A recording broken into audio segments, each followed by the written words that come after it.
Masyarakat Malaysia sememangnya kaya dengan pelbagai kemahiran seni tradisional yang diwarisi turun-temurun. Antaranya tekad benang emas yang cukup terkenal dengan kehalusan hasil sulamannya serta nilai estetika tersendiri. Wartawan Salmi Ahmad ada laporannya. Cukup sinonim sebagai khazanah Kuala Kangsar Perak, seni tekad benang emas masih boleh ditatap generasi baharu di pusat penghasilan kraf ini. Terletak di Kampung Padang Cangkat, Bukit Candan ini, pusat ini bertujuan memelihara warisan budaya itu agar tidak luput di mama zaman. Individu penting di sebalik usaha pemuliharaan itu, tokoh kraf negara Azizah Adam yang mengenali seni berkenaan sejak lebih 40 tahun lalu.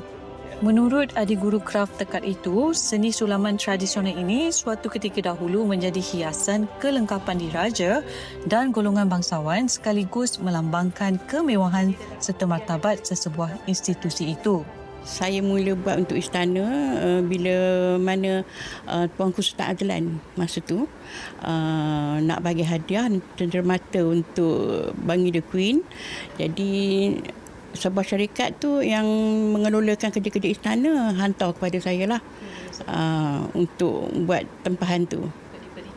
Untuk beri kepada Bangi the Queen Elizabeth. Proses mendekat atau bersuja memerlukan ketelitian dan kesabaran yang tinggi. Setiap sulaman perlu dilakukan dengan cermat bagi memastikan hasil yang kemas dan sempurna. Warisan kraf tangan itu bagaimanapun berdepan cabaran menggilap pelapis baharu. Proses pembuatannya yang rumit dan mengambil masa menyebabkan tidak ramai generasi muda berminat mendalami kemahiran tradisional itu. Bagi memastikan kelangsungan warisan Melayu berkenaan, pelbagai inisiatif dilaksanakan Perbadanan Kemajuan Kraf Tangan Malaysia. Selain aktif melahirkan penggiat baharu, usaha memperkasa usahawan kraf serta memperluas pasaran hasil kraf itu terus dilaksana. Memang kita ada mewujudkan satu program dipanggil program pembangunan kemahiran kraf yang mana pelapis-pelapis ni kita datangkan daripada kumpulan-kumpulan yang memang menunjukkan minat.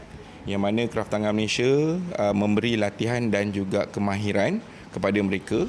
Ia selari dengan peranan Kraf Tangan Malaysia dalam memperkasa usahawan terutama luar bandar, membangunkan produk kraf bernilai tinggi serta memartabatkan warisan kraf negara agar terus relevan dan mampu bersaing di pasaran. Kehalusan sulaman dan penggunaan benang emas menjadikan tekad antara seni tradisional Melayu yang mempunyai nilai estetika dan warisan tersendiri. Laporan Salmi Ahmad untuk Buletin Utama TV3.